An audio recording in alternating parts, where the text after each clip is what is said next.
गोपीनाथरावच होते. गोपीनाथरावांना तोडच नाही. कुठं वाकायचं कुठं झोकायचं हे गोपीनाथरावांनी आम्हाला शिकवलं. या कानाने कोणी चुगली केली तर या कानाने सोडून द्यायचे सुरेश, हे मला त्यांनी सांगितलं.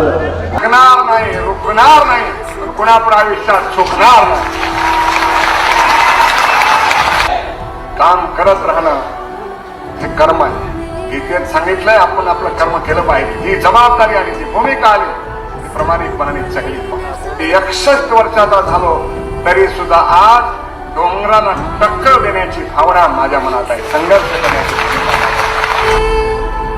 हौसले की कश्ती ना डुबे.